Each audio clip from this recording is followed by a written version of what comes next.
Hello, you wonderful people, and welcome to another episode of SuperFantaFi. This being a show where we talk about TV shows of the supernatural, fantasy, and/or science fictional genre. For today's episode, I'm gonna talk about Quantum Leap Season 2, Episode 12. Great episode. A lot of really interesting things went down in this episode, so let's break it down. Well, first and foremost, we're gonna start off with Ben's side of the leap, and then we'll kind of go back to like present day Quantum Leap stuff. We'll kind of separate it like that. But first and foremost, Ben leaps into a body of a firefighter and he puts out this fire and he's talking to a kid, and it's like, okay, so where's this gonna go? And lo and behold, the kid, the moment he hears the name Jeffrey, I was like, it's Hannah. So it's like, of course, your time is always gonna bring you guys back together. And I love Hannah being like, thank you, sir. Try not to like get too excited seeing Ben again.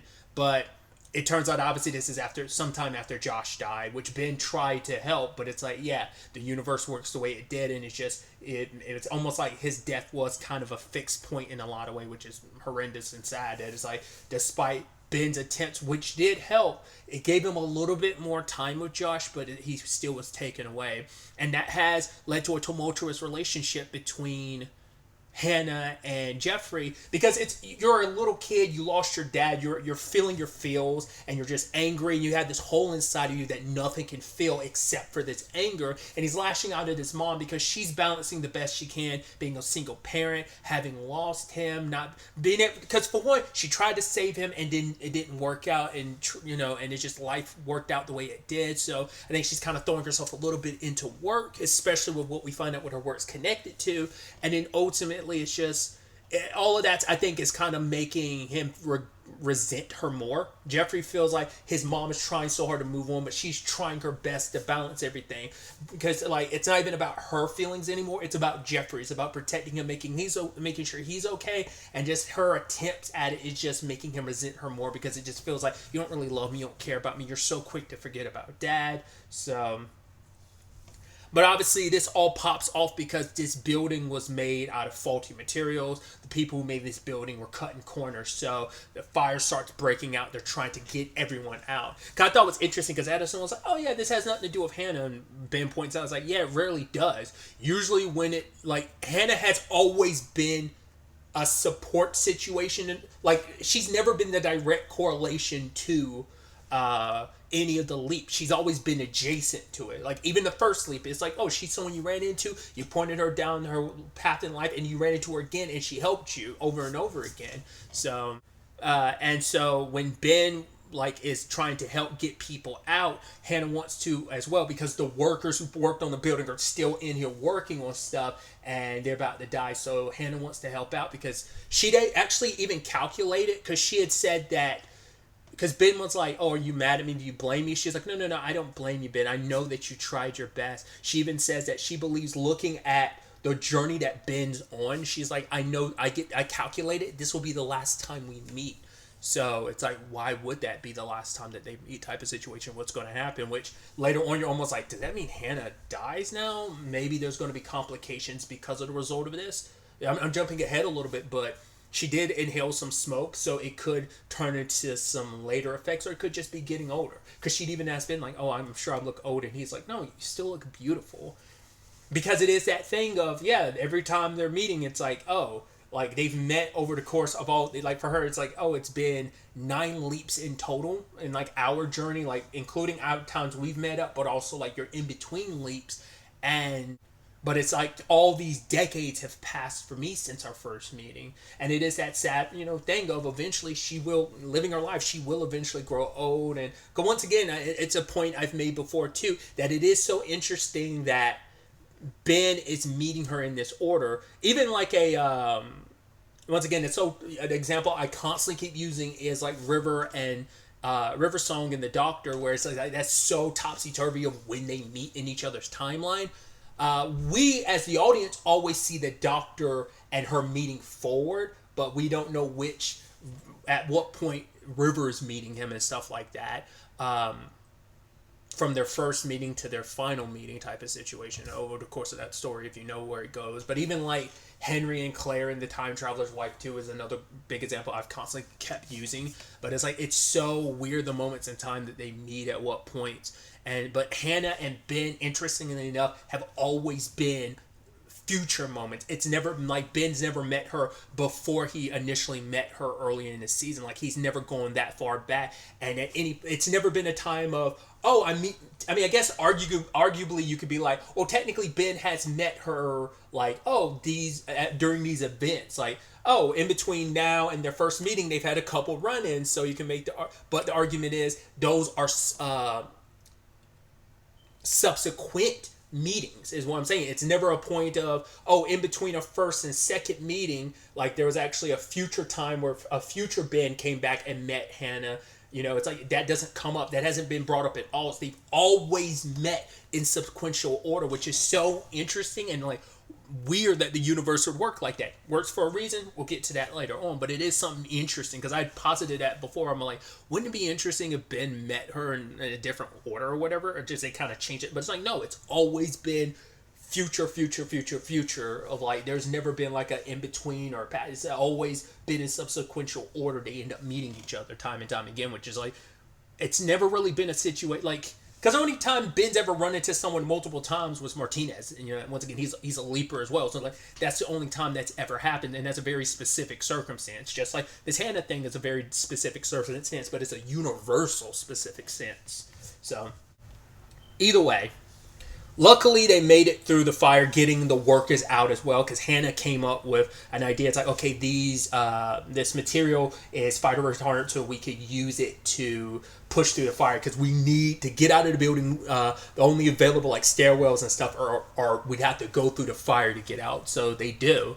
But Hannah did kind of have this conversation where it's like she kind of pieced it together like, oh, Addison, you told me before that you were engaged, and she kind of finally pieced it together like, oh yeah, Addison, she's that person where it didn't work out. But she had talked about, obviously Addison, is someone that's obviously very important to you, and that doesn't change. That ends up being Hannah's perspective on the whole situation, kind of the star-crossed lover situation that they have, where it is a thing of no matter how far apart you are, quantum entanglement, where it's like no matter how far apart we are, we will always be bound to each other in some shape or form. And she'd even kind of express that point to Addison later on too. Like it's kind of like things that are in the universe are meant to be. There are some things that are supposed to be short-lived, like Ben and Hannah's relationship, sadly, but people come into your life once again for seasons or for a period of time for a lesson. And I think she was kind of a necessary piece to the larger puzzle about getting Ben home, like I said, we'll get to in a second, but also I think bridging that gap even more between him and Addison, because they felt it last episode, but they didn't really comment on it. But you have Hannah kind of nudging Ben back towards Addison, and then you had Tom telling Addison, like, if you take a step back, which interestingly enough, Hannah said a very similar thing to Ben, suggesting, hey, when it's all said and done, I think you will find out that this is kind of about the other person. Tom telling Addison that it was about Ben, and Hannah kind of nudging Ben towards Addison. So it's interesting like that. But either way, because he didn't want to let any of his father's stuff burn up, Jeffrey went back into the building because he's an angry kid that's not thinking clearly. It's like for him, it's like the last stuff he has of his dad, because with this stuff going, it feels like his dad is permanently going. At least with holding on to the stuff, it felt like he still had his dad. Understandable, but it's still horrendous how the situation played out. And it sucks, because Hannah and Ben trying to get to him Hannah ends up getting stuck under some rubble, and she's like, you have to go save my son. And now Ben's stuck between, like, I have to go save Jeffrey or I can save Hannah, but she's not going to want to be saved. She needs her son to be saved. So Ben rushes up to him, and obviously Jeffrey's starting to piece stuff together of like, why are you so friendly with my mom? Like, what's going on? How does my mom know a firefighter? Why do you seem so chummy with us? It's like, and you notice it early on when he's going through the stuff. You see it amongst the stuff. It's an envelope in the letter. You're like, it's the letter Ben had sent to Hannah to warn about Josh. I was like, oh boy. Which all of this was feeding into a theory I've had for a while now, and we'll get to that.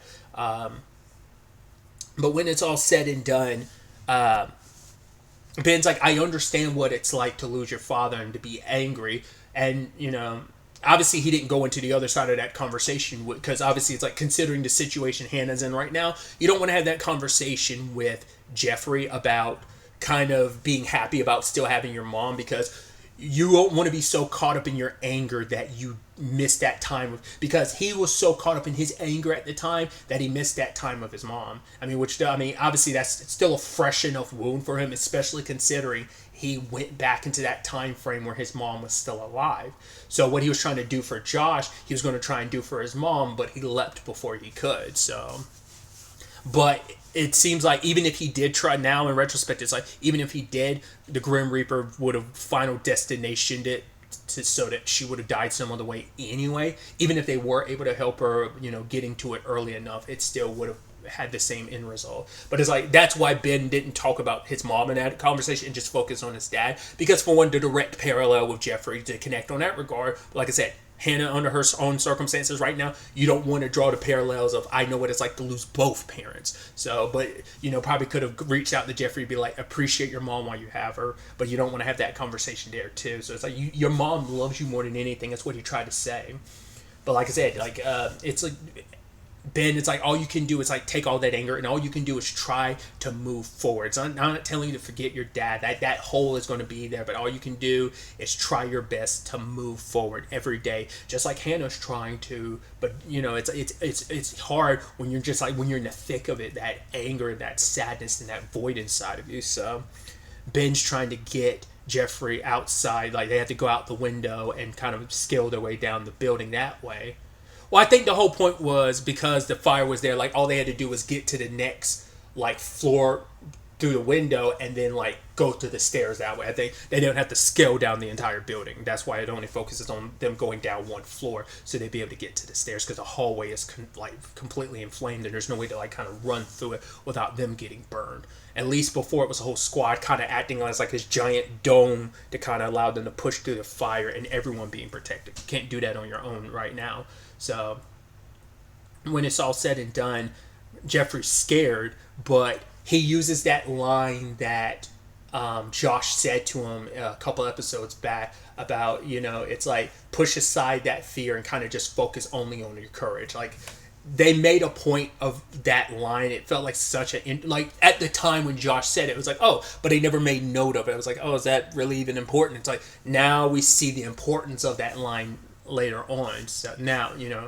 so got Jeffrey, ends up going to rescue Hannah, which while Hannah was there, she was with Addison, and she ends up being it turns out she's the one that came up with the formula, the DARPA files that the team is currently working on present day to find out how to bring Ben home. She'd been working on it the entire time. That's part of the project she was working on. The moment they were like, oh, like, we got to find out who was a part of this, like when Ian was trying to figure out like who might have been the person that was responsible, but it was all redacted, I was like, it's going to be Hannah. And it makes sense. This is why they were brought together, why they were meant to find each other, because Ben's the one that kind of sent her on her path, but it's that Ouroboros eating its own tail thing of, oh, I went back in time, I put you on your path would eventually potentially give us the answers so that I can find my way back home where I belong. So thought that was dope. But we'll get to that in a second.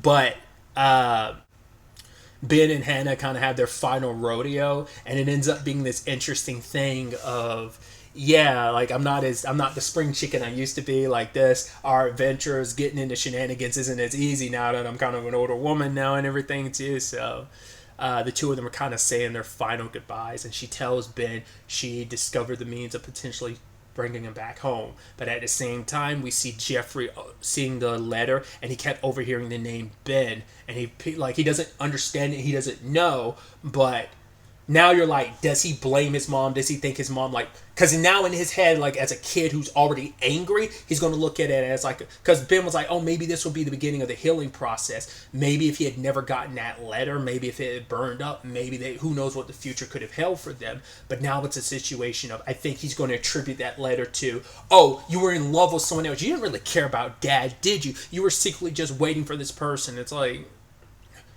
in her, but for her, it's like, yeah, I have love for both of you. I love Ben, but I also doesn't take away from me loving your dad. And it's like Ben did try to warn about what happened to Josh, and he'll probably it's hard to say how Jeffrey will internalize that. For one, he's trying to figure it all out, but it's just going to make him and Hannah's relationship that much tumultuous, because I'm sure he's going to harbor even deeper hatred for her now, because he's going to blame her. It's like, you never really loved Dad, did you? You're fine with him being gone because this way you can finally be with Ben, right?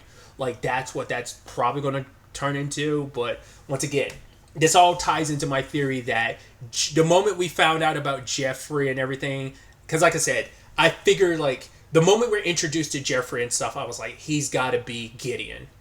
Especially because was that the same episode or not? I don't remember I feel like that might have been the same episode that we got introduced to. I believe maybe not. I don't remember now off the top of my head that timeline of like the episode we got, like Gideon showed up as James Frayne playing Gideon. Might have been the same episode we met Jeffrey, we're introduced to him too. I don't remember if that like fully correlates, but it's just I knew there had to be some connection past wise with all this stuff that's happening with Hannah and how it ultimately ties into present day, like quantum leap stuff. But obviously, like focusing on present day stuff, Magic is out.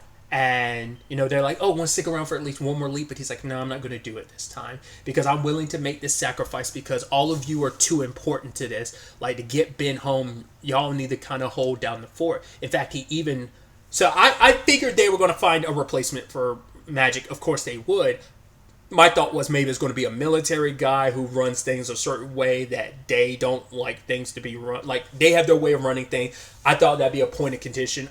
I guess I almost thought we'd meet that person today in this episode, which we do, which we'll get to in a second, but I figured that would come up. I wasn't expecting the whole, like, until he gets here, Jin's running things, which, makes perfect sense. But yeah, they're trying to do everything they can, and they're trying to do it above board, because Jin could hack into, like, the government database to find out this redacted person's name from this DARPA project that has this DARPA data that could help bring Ben home.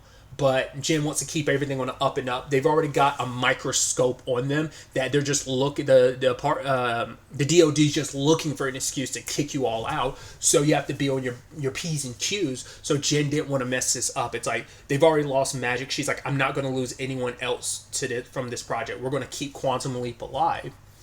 And so Hannah gave them what they needed to finish things. But the problem is Ian's trying to figure out how to take that equation and stuff and actually apply it, because it's like, well, we're going to dislodge Ben and bring him back to present day. The problem with that, though, is if we're not careful, if we don't have something that can lock Ben in to the present day, he gets washed away, swept away by the river that is time itself, and he'll be lost forever.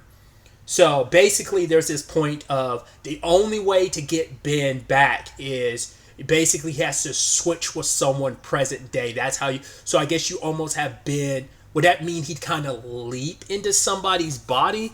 Basically, it's going to be like a position switch. Like, I don't think it's going to be like full on the way that. I don't think it's going to be like the leap, but it's going to have the same principle as a leap of it. Instead of him leaping into someone's body and he looks like them, but it's Ben on the inside. Not unless that ends up being the twist of it, but I think it's just meant to be like Ben himself is here and whoever he switches with. They didn't really get time to dive into that, but we are implying Ben will basically end up switching with someone else who will become the new leaper potentially, or they'll, like, someone had to be willing to be potentially lost in time to replace Ben to bring him home. It seems like that's like you'd have to like sacrifice someone else to bring Ben home. It seems like that would end up being the case, but before they can even really get into any of that, like I said, we didn't even have a chance to even broach that subject. Here comes Gideon shutting it all down, because like, yeah, the DoD's kind of doing what I want them to do because they're using my tech and my resources, so they kind of have to do what I say, and I'm running Quantum Leap now. You're all fired. He's like, you should have played ball beforehand, and it's like, you're showing up now, because the reason why he's getting like this is because he is acting like a spoiled child of, I didn't get my way. Even though Magic sacrificed himself, he fell on the sword for this purpose of so they could keep going. Gideon's like, no, that's not what I want. I want the project for myself. I don't know what he plans on doing with this. This might be that little boy inside of him that's angry. That anger's never going away. And now he's here to probably try and save his dad. Which Ben tried to do that with your dad. He tried to. It didn't work. You also have Ben trying to save his own mom, but that didn't work. Sadly, it's like you can kind of fix everyone else's issues, but never 100% your own. Time works the way it wants to, and the universe has its plan of, oh, you're allowed to change this, this, and this, but there's certain things that time won't let you undo or fix. I think that's why Gideon's getting rid of everyone. Because it's like, oh, you should have played ball. It's like, I don't know if, like, I think even if Ian did, I think the end result still would have been the same. It's sad because, like, Ian blames himself saying, like, right, if I hadn't done all this. But it's like, no, if you hadn't done what you did, we wouldn't have ever caught up with Ben. So it was all necessary. It's just, sadly, you didn't know who you were going to for help, not knowing that this person is directly connected. Like, the moment Gideon found out, the moment Ian reached out, Gideon knew. For whatever reasons, maybe his own connections, he became aware. Like, he's probably known about the Quantum Leap project for a while, but the moment he's like, oh, I've got to wait for the time frame, all of this, I've got to wait for it all to work out, and here's Ian offer. So it's like he already knew about the Quantum Leap project. He was just biding his time.